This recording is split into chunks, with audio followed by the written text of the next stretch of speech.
Hello everybody and welcome to our YouTube character profile upload of Irma Barlow. Irma Barlow. Oh my god, we get her at last. We make exactly this joke. Do it. Oh, I'm sorry. This is a classic recording, like a classic character profile, a classic recording. We recorded this first for episode 389 of the podcast back in 2019. I think it's fair to say that when we were talking about Irma back then, we didn't really know anything about her. Is that a kind of fair assessment? So. Well, apart from what we'd read, of course, which is how we always used to, well, we still do our character profiles, but yeah, she was always a character that, you know, hasn't really stood the test of time as a Corrie classic, even though she really, really should. Yeah, she's underestimated. Yeah, underestimated, underappreciated. That's it. Since watching the classic episodes of Coronation Street on the DVDs a few years ago, she became a real favourite of both of ours, didn't she? Sandra Gough, absolutely brilliant and hilarious in the role of Irma Ogden. She's fantastic. I just want to go back and watch more old episodes so I can see her, because she was amazing. Yeah. An unexpected treat, really. Oh no, yeah, just definitely. how hilarious and twinkly-eyed and bright and sparky, and I can't praise her more highly. So what's about to come is the character profile we recorded before we knew all of this. So and before we knew what Blue John Mine was. Yeah, we knew so little, and only a few years ago. We were baby podcasters, but that didn't stop us, did it? No, it doesn't. Well, anyway, here it is, back in time. If you also don't know very much about Irma Ogden, which I'm going to say is possible, then here's all you need to know. Right, for this week's classic character profile, we are going to go with Irma Barlow. Oh my god, it's Irma Barlow. Irma Barlow? Who I don't know very much about, or didn't know very much about before I researched this. And the reason that, well, actually, I'm not going to say. When I look for my character profiles and my classic character profiles to do on the podcast, usually I'll try to get some kind of link. I'm choosing this character this week because blah, blah, blah. And I am running low on characters to choose from. And Irma Barlow is not exactly the most classic of classic characters, is she? And I even put a little note on the Patreon page saying, if anyone's got any comments or questions about Irma Barlow, please write in. And I don't think anybody took that bait. But I do have a reason for why. Can I guess? No, I'm gonna leave. I thought you know why I've chosen. No, Irma I've forgotten. Barlow. You know, you can tell me anything. Well, I'm gonna leave it to our listeners. Can you figure out, based on things that have been going on recently in Coronation Street, and I'm not going to necessarily this week, prison wedding, before I say it on here, why have I chosen Irma Barlow as my character profile this week? What is my utterly tenuous link here? So, Irma Barlow, Scotland. Nay Irma Ogden. So it's nice to have another. Famous. Yes. So she was born on the 28th of September 1946. Her parents, obviously, were Stan and Hilda Ogden. She's got 3 siblings, Trevor, Tony and Sylvia. I think lots of people forget that the Ogdens had kids. There were four Ogden children, but they didn't really get a whole lot of mention. It's all about Stan and Hilda, isn't it? I think they mention them every now and again, and 2 of them have got forgotten about. But there's a certain generation of British people that were utterly sexless, and you would never believe that they'd spent the night in a bed together unless you actually saw their children hanging around in front of you. That's probably it. The Ogden children were never like major features of the street. Irma got married to David Barlow, who is another oft forgotten member of the Barlow family tree, although we did get a mention a few weeks ago with when Ken said, "Oh, my brother was a footballer." Can I get a shout out? So they got married in 1965, and they had a kid, Darren Barlow, in 1968. First appeared on Coronation Street on the 27th of January 1964 and made her final appearance on the 8th of December 1971, having starred in 398 episodes. Oh, so close. I know, it must be so annoying just to only have this be a few shy of a round number. Yeah. Sandra Gough is the actress who played Irma Barlow, and she is still alive and kicking because she was last seen on the 2012, I think, Corrie years episode, where she talked a little bit about her exit, which was quite controversial. So it was the advent calendar accident, I remember. Shut up. Sandra had a couple of parts in Coronation Street before getting the role as Irma. So she, in 1961, in like one of the really early episodes, she played an extra at Ellison's Raincoat Factory.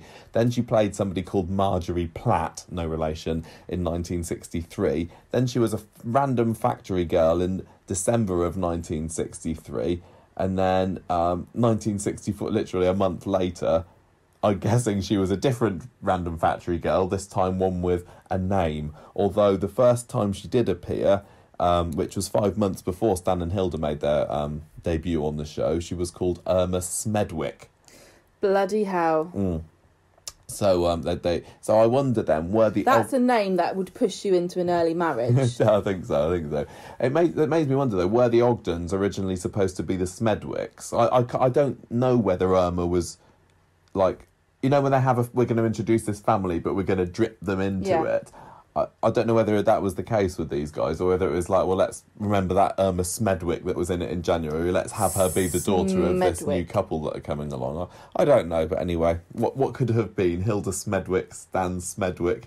Bit of a mouthful, isn't it? It sounds like Frederick gone wrong, or like it sounds like a campy villainous sidekick from a Disney film. Come on, Smedwick, we must go. It smells like it sounds like Smedley. I'm sure there's been a Smedley on the show before. Anyway, so this is the story of Irma Barlow, and I don't have a whole lot to say because I've not seen her in any episodes, and we can see whether we would have been interested in her. So she was born in 1946. She was the first child of Stan and Hilda. Now they were born into this. The Ogdens were a very, very poor family. Obviously, Stan.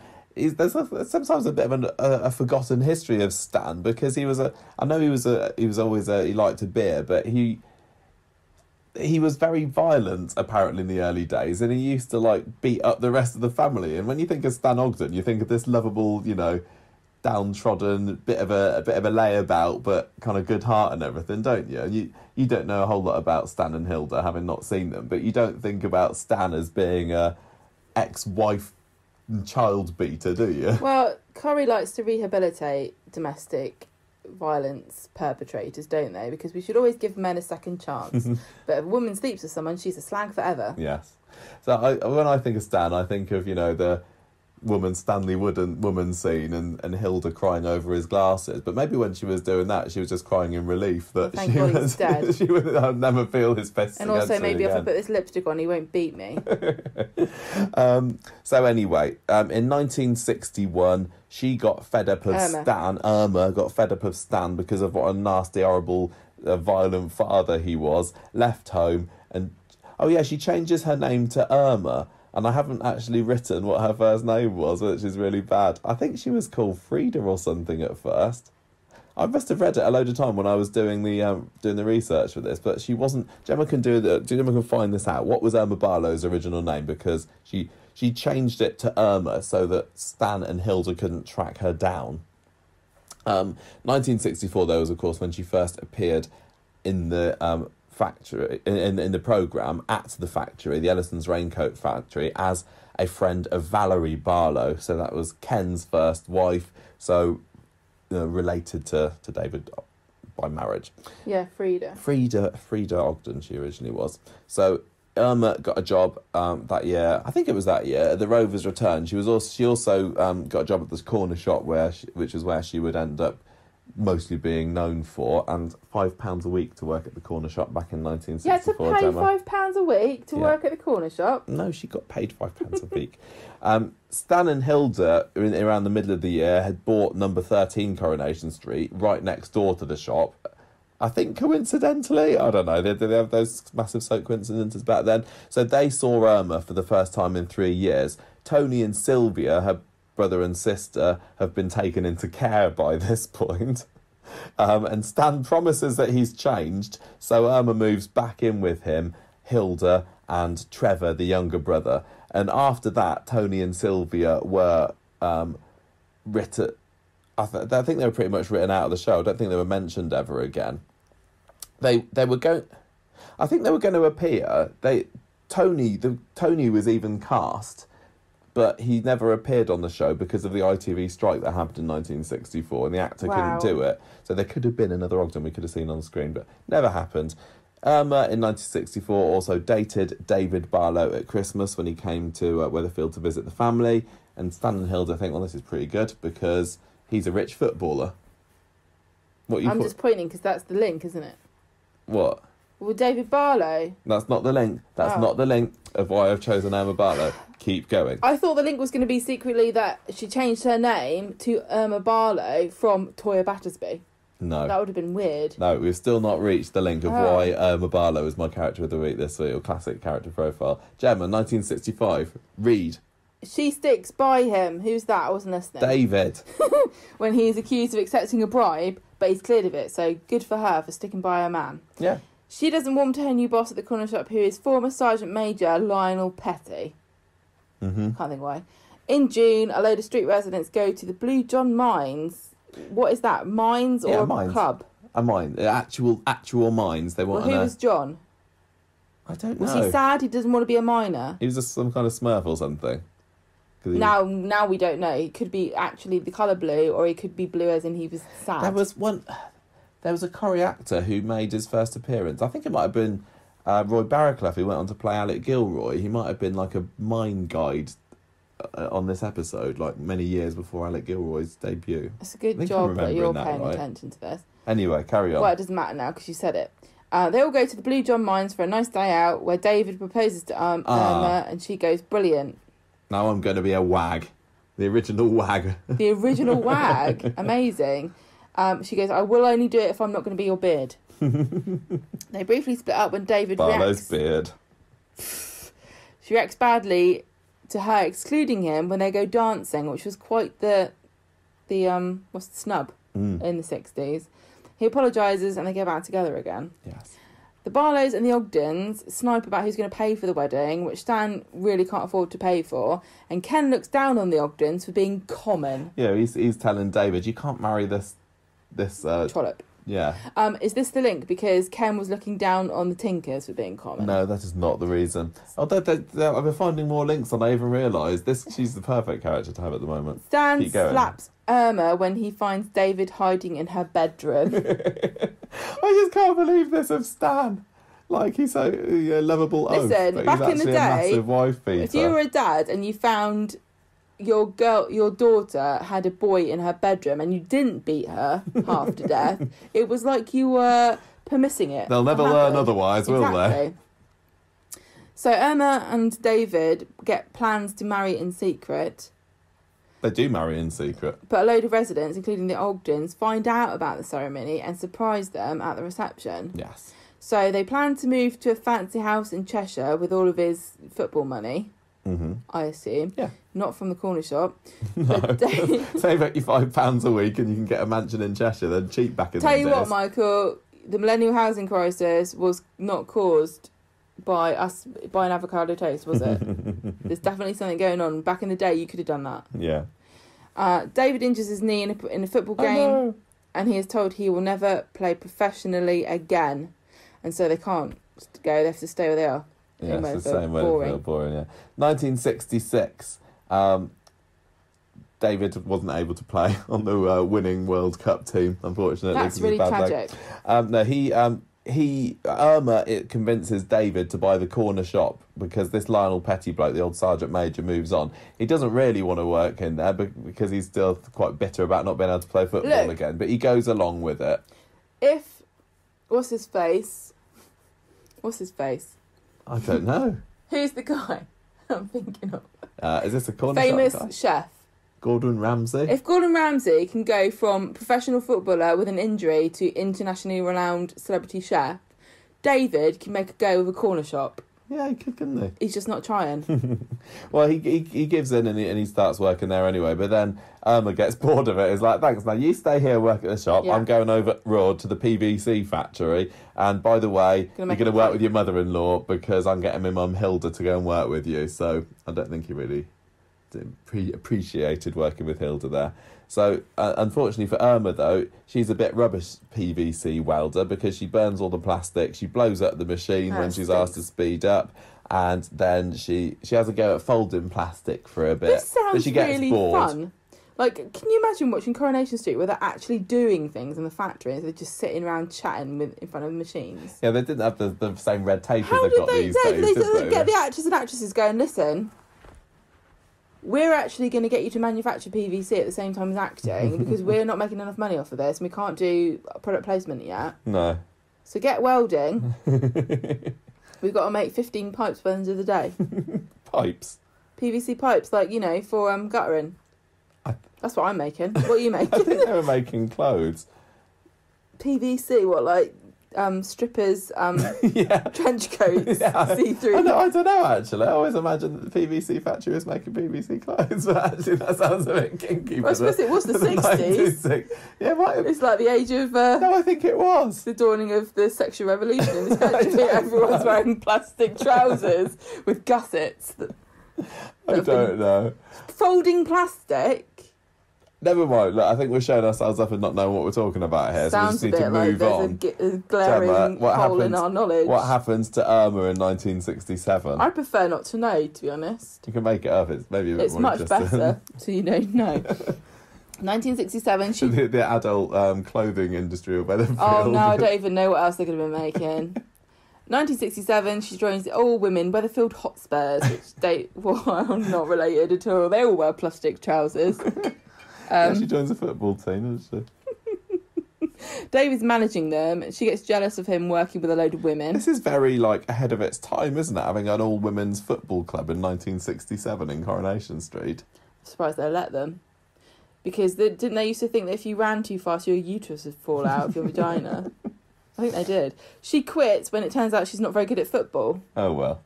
She gave it a shot, didn't she? Yeah. She swaps with Val for a day, looks after Susan and Peter, and lets them run riot, and she says it's self-expression, because she is a child of the 60s, obviously. And just look what happens. Peter gets a tattoo, goes off to Portsmouth. Joins the Navy. Yeah. Becomes an alcoholic, all because Irma Barlow looked after him one day. All because she's a bit of a fast and loose hussy who had a boy in her bedroom before she even got married. I think she was. This is the thing about Irma. I think that she was a bit of a good time girl. I think I probably would have liked her. Yeah, but there's nothing on telly back in them days. What else are you going to do? She seemed quite fun. Join an all-women's football team and get a child becoming an alcoholic. Yeah. She decides that she likes kids, so she wants to start a family of her own. She gets pregnant, but then she has a miscarriage after 4 months. Then she decides she's never going to become a mum. So she looks into fostering. They're taking a girl called Jill, whose mum is in hospital over Christmas. Yes, very nice and heartwarming. 1968, David reckons his knee injury is better now, so he's like... And then he finds a footballer's job in Australia. Because you know what? They've got that immigration point system that the Tories want us to get over here, where they're like, you can come in if you're plumber, hairdresser, genetic scientist or footballer, because we haven't got any of those. 10 points. So he talks Irma around to the idea, and so she sells up the corner shop to the Cleggs, and then they bog off to Australia, which is a bit of a bad move, because after she gives birth to her son Darren, David and Darren get killed in a car crash. I remember that. You haven't even. That's a spoiler. That happens in 1970. I'm sorry. So there were 2 years of bliss in. Yeah, bliss. Australia.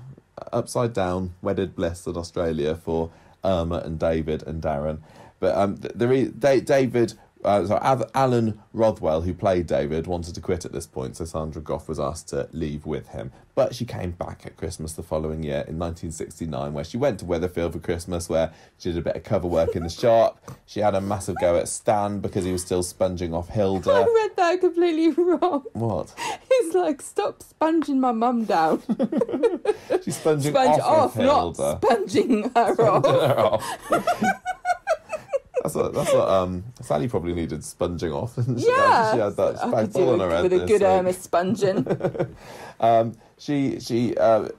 Elsie Tanner's hapless nephew Bernard sort of was given Irma the glad eye, so she had to fight off his affections. And Hilda gets the impression still that she's going off David because she barely mentions him while she's there. And Irma says to Elsie Tanner, "Yeah, you're right. I don't really fancy going back to Australia much because I am going off my husband and toddler a little bit." Elsie says, "No, you better go back. You should go back because they could die of spiders." They've got kangaroos though. It's great. But she goes back and they die of car crashes, not spiders, which is really you never think, do you? When massive lack of imagination. You go to Australia, you think you're going to get bit by a spider in a toilet or like a jellyfish, trampled by a rampant kangaroo or beaten something. to death or disemboweled by a kangaroo or murdered by a drop bear. Or you go swimming by the Great Barrier Reef and end up tearing yourself from top to toe. Or you disappear in the ocean, like Harold Holt. Mm-hmm. Or you're driving through the outback, like an In-Betweeners 2 movie, and you end up burning yourself to death. What's it called? Dehydrating yourself. Yes, when you don't drink enough water, you burn to death. You just spontaneously catch on fire. It's a dangerous place, is Australia, but you don't expect to die in a car crash. So no. It came as a massive shock when that's what happened to David and Darren in 1970. Poor Irma comes back to Weatherfield and she works in the shop to raise money to pay back what Stan owes bookie Dave Smith, because he loaned them £600 so that Hilda could fly to Australia to get her, because she suddenly lost the ability to get on a plane. She couldn't get back herself. She needs Hilda to come and get her. Irma agrees to go out with Dave. Who's Dave? You just said Dave Smith. Oh, Dave Smith. Yeah, all right, for a laugh. And then she dumps him when she finds out that he acquired the deeds to number 13 as a stake for the £600. That's really complicated, isn't it? We're just reading. I don't know what I'm saying. So Dave, right? Dave's the bookie. And which one's number 13? Hilda. So that's their house. That's their house. He's like, right, you want £600? He lives there now. Kevin. Right. Dave's like, right, Hilda and Stan, you want to go and get Irma back from Australia, do you? So I'll give you £600 as long as I can have the deeds to number 13 as. I want a house. So just to make sure that you give me the money back. And Irma doesn't. It's collateral, exactly. So she finds out that he's. Is it dodgy? I don't know. What was throwing me off here was the word bookie, when loan shark would have probably been more. I mean, it might have been. He was a bookie as well. He was a bookie, but he was also moonlighting as a loan shark, which would have been more pertinent to include. Yeah. So she moves into the shop flat with Bet Lynch, and then she gets depression. And then she gets confused, and then she kidnaps a toddler from outside the post office because she thinks he's Darren. Mm-hmm. As you do. I mean, I'm not even going to mention how many times I've done this. She dates Billy Walker and Joe Donnelly or Donnelly. Donnelly. I'm going to say Donnelly. Because it rhymes with Gino Ginelli. Gino Ginelli. Do you think they still make that? No. Amazing ice cream. From the 90s. Yeah. Tutti Frutti. Tutti Frutti flavour. Oh, those are the days. Joe confesses to Irma that he killed Steve Tanner 3 years ago. What? And a few weeks later, he holds her hostage with a pair of scissors to her throat. But then he shoots himself, which is an unusual gambit, but it probably got him out of it. Yeah. I think I haven't written this down, but I think Irma escapes, and then I think he takes... I'm going to say Martha Longhurst hostage for a bit, and I think that's when he shoots himself. Is she that annoying? That sounded like proper drama. Right, no, not Martha Longhurst, she was dead by then, Minnie Caldwell. Well, I mean, he could have taken her hostage, but that's probably why he's like, damn it, you idiot! Oh, there's only one way out of this. 1971, Irma starts dating Eddie Duncan, who's a local footballer. Type, she likes a man in short trousers. Yeah, she likes them in their plastic shorts. And then he starts getting a bit rubbish at football. His form suffers, I've written here, because he's going out with her, and so that his manager demands that he drop her. And this was going to turn into another story, but Irma does a midnight flit, and because she. Right, get to it. There's lots of behind-the-scenes stuff going on. Tell us what happens in the story. She goes off in the middle of the story, and then she phones up Maggie Clegg at the shop to say, "Look, can you buy my share of the shop? Because actually, I'm not coming back because I am starting a new life in Llandudno, and that's my link." Irma Barlow moved to Llandudno, and we've just had Corrie visit. She's not still there anymore. Oh. I hoped she was still there, but actually she's not. She lives in Canada now, apparently. But I thought it was going to be this link in 1984 when Stan died. She doesn't go to his funeral. Oh yeah, that's also a link, isn't it? Irma didn't go to Stan's funeral because she's moved to Canada. But they had to move her out of Llandudno because it's just down the motorway. And that would have been a bit harsh if she didn't come. Well, they never care about that now. I think Corrie writers raided Irma Barlow's biography to get the ideas for all of the stories that they've been doing recently, because there's too many coincidences there. So there was massive controversy around her exit. She got married, Sandra Goff did, in 1971. And then midway through the year, she took time off work, saying that she was ill. But I think it actually turned out she just wanted to spend time with her new husband. What a minx! And so she was phoning up Granada saying, "Sorry, I can't go into work." So at that point, and midway through 1971, Irma was said to be in Llandudno, and she did come back for 3 months at the end of the year and didn't really get out to very much, and then she left again for good. And at the time, the press said that she was sacked because she was being very flighty and going back and forth to work and kind of going back on her contract, really. But she said at the time, like, I was sick of being Irma. I'd done that job for 10 years or however long it was, 5, 6, 7 years, and I was hoping that I'd be sacked. I kind of wanted to be. But then in this Corrie Years episode that was in 2012, which was, I think, an episode all about controversies, Sandra Gough said that her mum was ill at the time with bone disease, and she had asked the producers for months to write her out, but they wouldn't, so she just left. She's like, I finished filming on a Friday, I was in the middle of a story, and I just didn't turn up again on the Monday. I think she kind of felt a bit guilty for doing it, but she said she didn't have any choice. She literally was trying to leave the show, and the showrunners are like saying, no, we can't let you go. Oh my God. So it didn't really come out exactly what happened until many, many, many years later. And I think she got mentioned a little bit after that on the show, not too much. I think the last time we got an update on Irma was in 1998 when Betty went to go and visit Hilda, and she said that Irma is still a Barlow, so we've learned that she's not really married since. And maybe she has, and she just kept her name. As far as we know, Irma Barlow is still alive and kicking in Canada, eating poutine. Oh yeah, having a great time watching Corrie, going, look at these idiots. Yeah, dating Canadian footballers, if there's such a thing. Hockey players, yeah. They probably do have football in Canada, Michael. So that was it, and like I've said lots of times on the podcast before, Irma Barlow is my pick for coming back on the 60th anniversary, because I wanted to announce that Hilda's died after, because it's been a few years since Jean Alexander has passed away. I don't imagine you thought this through very well, because as most people watching this, an old lady will turn up that nobody knows who she is and Ken goes, will. This old, she'll say, in a minute, you're my sister-in-law. Be quiet, I'm talking about the viewers. Yeah. Viewers be watching it, an old lady turns out and goes, this other old lady you don't know either is dead. And everyone's going to go, well, that's a bummer. Everybody knows Hilda. She's probably got a picture in the Rovers or something. I know everyone knows Hilda, but you know what I mean? It's not going to mean anything. I just remember watching Sandra Gough on this Corrie Years and thinking she looked like a fun old woman that was still alive, and she could be quite... They won't have her back, Michael. She's unreliable. The HR department's like, not having Sandra Gough back here. Do you think that she's been blacklisted? Yeah. And have they got a board at the Coronation Street studio saying, don't let these people come back? They've probably got Julie Goodyear on that board now as well. Yeah, Julie Goodyear, she had Sandra her Gough. chance. The guy at the front of the Corrie studios, everyone thinks he's there to stop fans getting in. No, he's got her picture and Julie Goodyear's picture. Bruno Langley. Going, nah, Bruno, back. Yeah. Get back into those woods. Mark Anwar. All these people are like, you're not coming back in. Or what's the other one? Chris Fountain. He's going, come on, I'll do your rap. No, you're not doing that again. Get out. Yeah, oh well, I'd forgive her. I think that'd be cool. Well, she's done loads of other TV work since Corrie, although most of them were like single episode roles in things. She's I haven't listed them here because most of them are things I haven't heard of. You don't know. But she did play Nellie Dingle in Emmerdale for 42 episodes. She lived in Dingledale. She did live in Dingledale for a bit, but the character of Nellie Dingle was recast like in the early 2000s. What? Rude. She just came back for a funeral or something, and Sandra Gough didn't do it for some reason. Word got around about Sandra.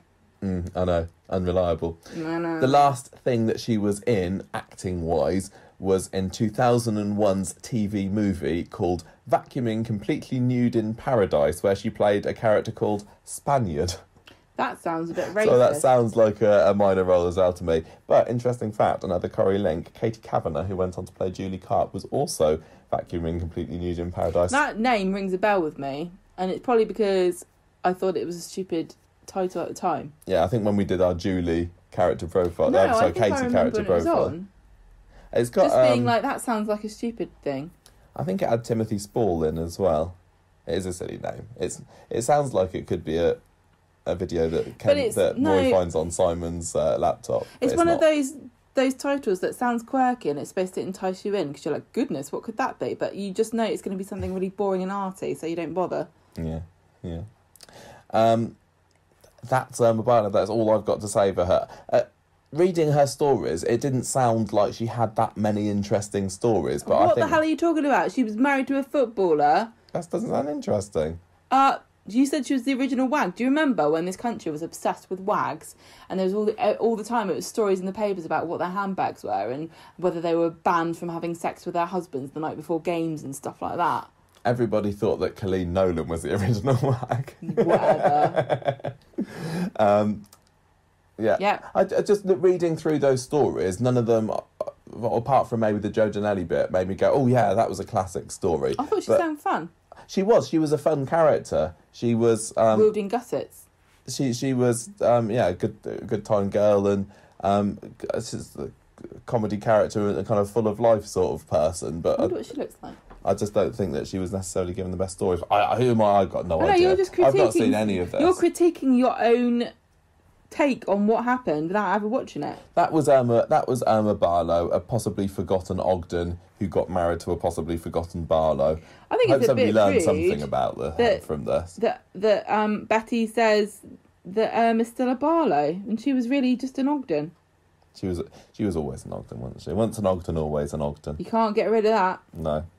Right, that's it. You having a look at what she looks like? Very good friend. She looks a bit like Pat Phoenix in that. She's got the same colour hair. She does. And the same quist. See, there's a picture of her there, from 2012. Going, it wasn't my fault. Still rocking a full red head of hair. Blacklisted, did I?